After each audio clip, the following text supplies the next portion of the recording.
It's a hippo. George is a hippo. Your George is Ladies and gentlemen, Percy Shelley, obviously a poet. A couple of us poets have come here today to share our work on the Bcca, or our poem, and obviously to represent Percy Shelley and what he's done for the town, because he spent a lot of time in this town helping the commissioners. Before the council came along, there were people called commissioners that cared about this town, and then the council came along. They were formed on April Fool's Day of all days. And Percy Shelley spent a lot of time helping this town develop, and obviously Boscombe with the Bcca. And unfortunately today the notice has gone out for demolition. My friend Justin here is a poet, and he's going to share his poem about the Bcca, and then I'll do mine. So please, Justin, ladies and gentlemen.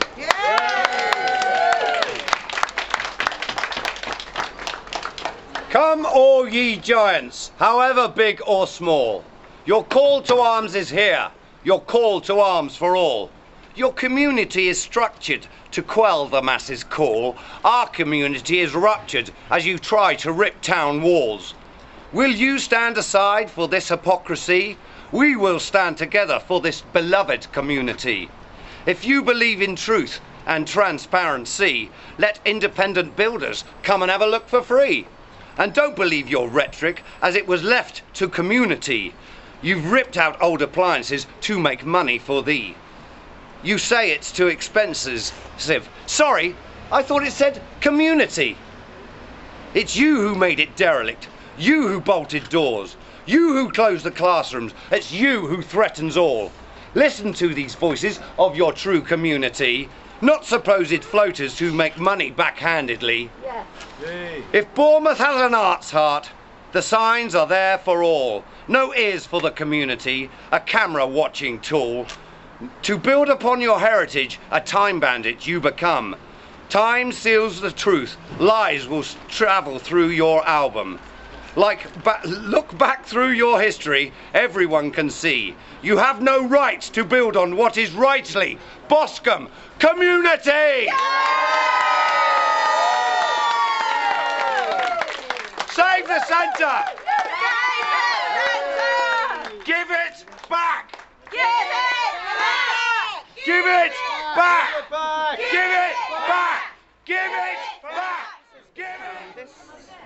The way that the entire Bcca Art Centre, all of this has been handled by the council, and the lack of engagement has become symbolic in the area, not just in Boscombe, but for Bournemouth, wider, of how it feels to the community. They cannot trust the council. And as I was saying to you, when the councillor recently said, well, we're just going to demolish before we look at the community consultation facilities, that sort of just says it all. And we're now in a position, we feel, of bankruptcy of trust. And we are desperate to get some trust, but that means honesty and openness from the council.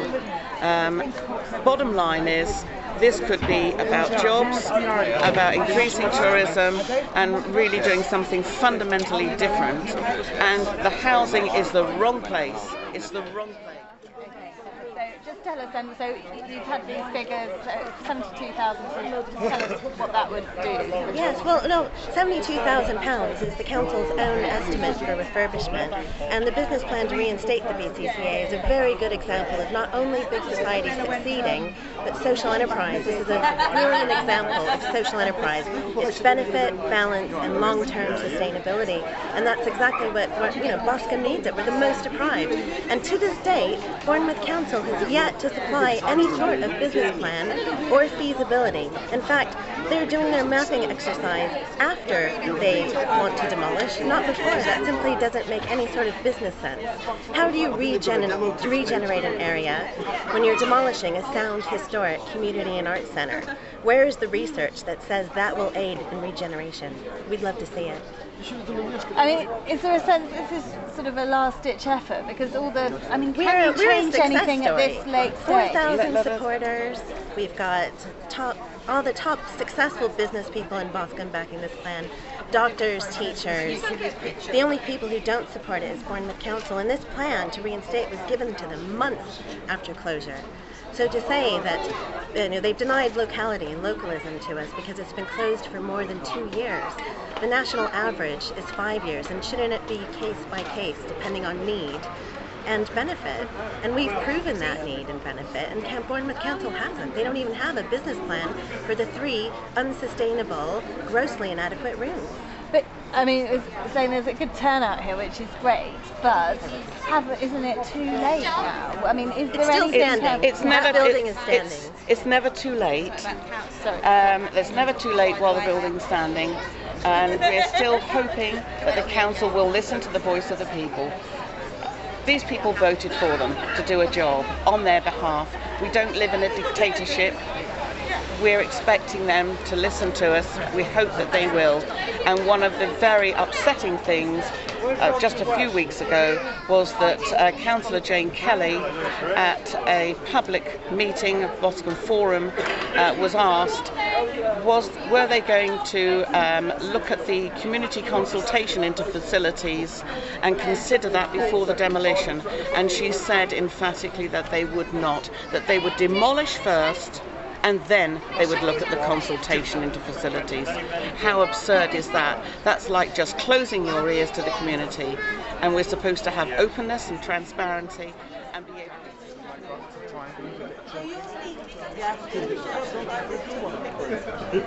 Silent protest. I've got nothing to say about them. Someone stole my sign.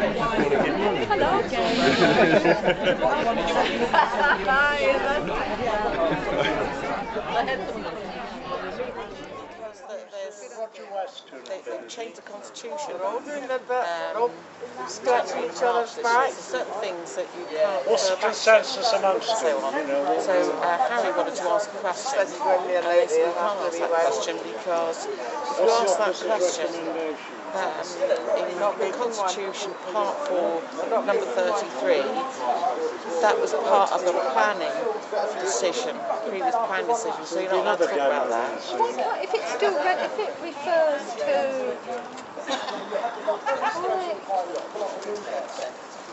I don't understand. No. But anyway, we've sort of said that. I thought Harry's speech was brilliant because it is about, it's not the rabble here, is it? These are all people, part of the community who are passionate and who want to work together. And to be honest with you, if they just did literally hand over the keys, the community could get in there and make it all work. So what happens now? Well, I mean, we'll just have to see. They might consider it, who knows? Right, okay. At the minute, the residents don't even know what the demolition date is, which is very upsetting for them. It's a couple of people that are, they've got difficulties with their health and they need to know. One woman wants to move her husband out before because he's got Alzheimer's and he's upset about noise and everything, but she can't find out. Council say they don't know, demolition company will know. She phones the demolition company, they say, oh, we don't know, the council knows. So it's just round the circle. So they don't actually want to stay? I expect so. Artists who are looking for places to do their art. There's singers, Bethany James, she's an amazing singer and she wants someone to practice, needs practice. People want to pay for these things, they want to help the community. The building could work if you put the right people in the right places. There is a business plan already in place to talk to many of the people involved with helping this centre. We just want to help. And we want to stand together, to fight against something that was left to the people of this community. It's a community centre.